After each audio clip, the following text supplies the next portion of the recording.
तुमचं सर्वांचं welcome chemistry 18/7 या यूट्यूब चॅनलमध्ये. व्हिडिओ बनवण्याचं खास कारण असं आहे, तुम्ही थंबनेल वाचला असेल आणि थंबनेलमध्ये स्पष्टपणे मेन्शन केलं की 60 पैकी 60 मार्काचा जो पेपर आहे आजचा इंजिनिअरिंग केमिस्ट्रीचा 17/1/2026 या दिवशी जो पेपर झालेला आहे आज, तर आजचा पेपर ॲज इट इज 60 पैकी 60 मार्काचा तर आपण जे व्हिडिओ टाकले होते त्याच्यामधूनच आलेला होता.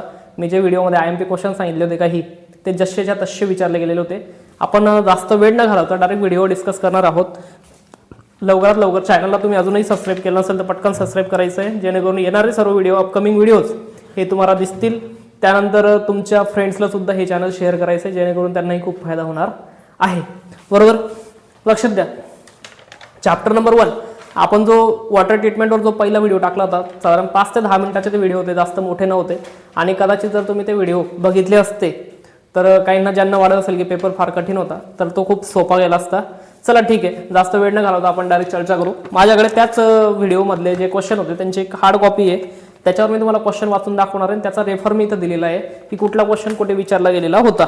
बघा, चॅप्टर 1 मध्ये मी तुम्हाला सांगितलं होतं की IMP क्वेश्चनमध्ये construction working and regeneration of ion exchange method जसाच्या तसा क्वेश्चन आलेला होता. क्वेश्चन 2B मध्ये जर तुम्ही क्वेश्चन पेपर ठेवली समोर तर तुम्हाला लक्षात येईल क्वेश्चन 2B मध्ये ion exchange method as it is विचारली गेलेली आहे.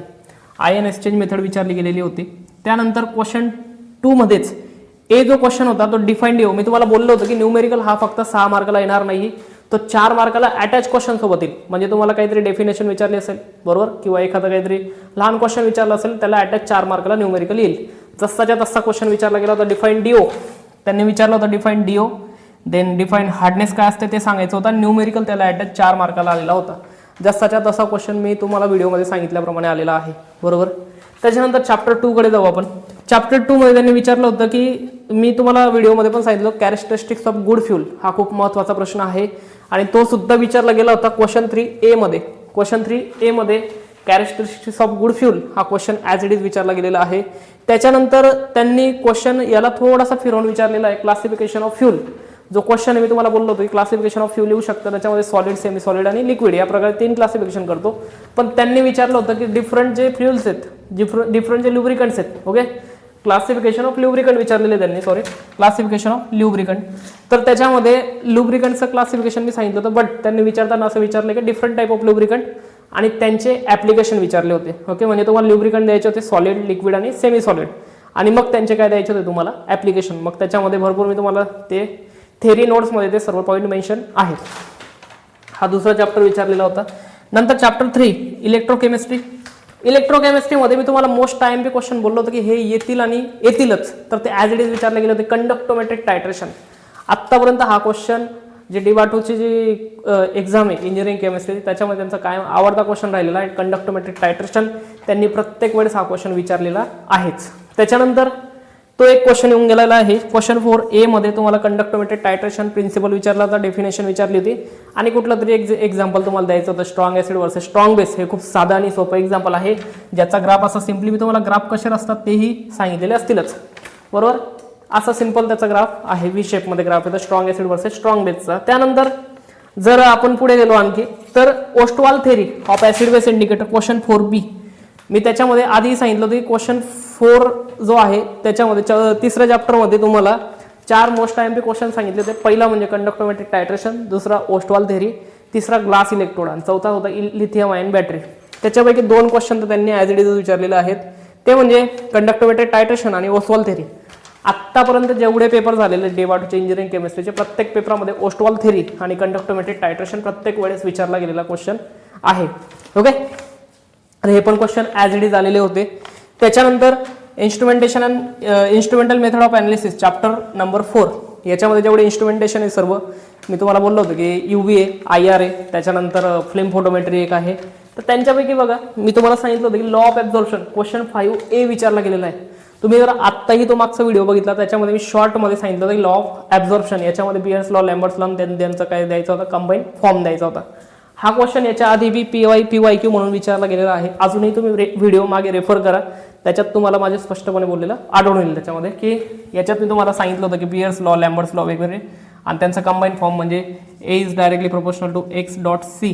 बरोबर, त्याला आपण काय करतो नंतर एप्सिलॉन सोबत प्रोपोर्शनल करतो x.c, path length and concentration, याप्रमाणे तो क्वेश्चन होता. तोही ॲज इट इज त्यांनी विचारलेला आहे. हा त्याच्यानंतर question 5B construction and working of flame photometry.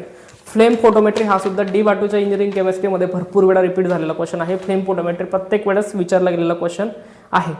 आपण मध्ये एखादा पेपर सोडू शकतो, पण जास्तीत जास्त वेळा फ्लेम फोटोमेट्री हा पण विचारला गेलेला क्वेश्चन आहे. PYQ म्हणून मी ते बोललो होतो की फ्लेम फोटोमेट्री हा क्वेश्चन रिपीट होऊ शकतो, बरोबर. तो ॲज इट इज क्वेश्चन पडलेला आहे त्याच्यामधून. त्याच्यानंतर डबल बीम IR स्पेक्ट्रोफोटोमीटर जो तुमचा क्वेश्चन 5C आलेला आहे, तोही मी सांगितलं तुम्हाला की IR स्पेक्ट्रोस्कोपी. ते बघा, explain principle instrumentation and working of double beam spectrophotometer. हा क्वेश्चन सुद्धा ॲज इट इज त्यांनी, ठीक आहे क्वेश्चनचं थोडं मॅटर चेंज असू शकतं, पण जो कंटेंट आहे, क्वेश्चन जो विचारलेला गेलेला आहे तो सेम टॉपिकवर विचारला गेलेला आहे. ठीक आहे.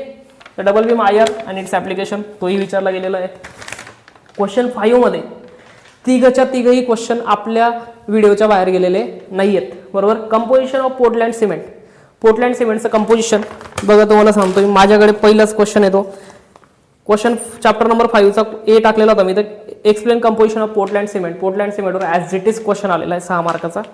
त्याच्यानंतर इथे मी डिफरन्शिएट बिटवीन थर्मोप्लास्टिक आणि थर्मोसेटिंग पॉलिमर हाही क्वेश्चन बोललो होतो. तोही क्वेश्चन ॲज इट इज आलेला आहे, म्हणजे हा पण ॲज इट इज आला आहे, हा पण ॲज इट इज आलेला आहे. आणि स्टेरीन ब्युटाडीन रबर हा क्वेश्चन सुद्धा क्वेश्चन 6C मध्ये विचारला गेलेला आहे. क्वेश्चन 6C तो माझ्याकडे 5व्या चॅप्टरचा व्हेरी IMP क्वेश्चन आहे. Explain synthesis of styrene butadiene rubber with its properties and uses. मी तेच सांगितलं होतं की मॅटर थोडासा क्वेश्चनचा चेंज असेल. त्यांनी विचारलं की प्रॉपर्टीज युजेस द्या, मी मागे लावलेला तो शब्द, काही फरक पडत नाही. स्टेरीन ब्युटाडीन रबरचं सिंथेसिस त्याच्यामध्ये विचारलं गेलं होतं. आणि मी ते तुम्हाला हे पण सांगितलं होतं की तो IMP क्वेश्चन आहे, PYQ पण आहे. मागच्या वेळेसही तो सेम क्वेश्चन विचारला गेलेला होता. जर तुम्ही कंपॅरेटिव्ह केलं तर एकही क्वेश्चन तुम्ही जर सगळे व्हिडिओ नवीन ओपन करून बघितले तर हे सगळे क्वेश्चन त्याच्यामध्ये तुम्हाला आढळून येतील. हे जे आहेत म्हणजे तुम्ही बघा की 6 मार्क 6, ओके.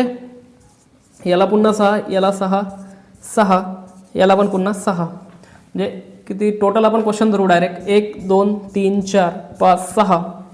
त्याच्यानंतर 7 8 9 10 11 आणि हा 12, म्हणजे 12 जे क्वेश्चन आहे एक्स्ट्रा सेट, जे एक्स्ट्रा विचारले गेलेले क्वेश्चन होते, एक्स्ट्रा सेट जे सगळे क्वेश्चन आहे ते साधारण 72 मार्कासाठी पेपर जो होता तो ॲज इट इज पडलेला होता. एकही क्वेश्चन बाहेर गेलेला नव्हता. मल्टिपल चॉईसचं जे मी सांगितलं होतं तुम्हाला, पहिल्या चॅप्टरच्या मल्टिपल चॉईस क्वेश्चनवर आपण एक व्हिडिओ बनवलेला होता. तोही भरपूर जणांनी त्याला व्ह्यूज दिले. साधारण 700 ते 800 व्ह्यूज त्याचे मी बघितले होते कालपर्यंत. तर तो व्हिडिओमध्ये जे आपण MCQ डिस्कस केले होते तेही ॲज इट इज आलेले होते.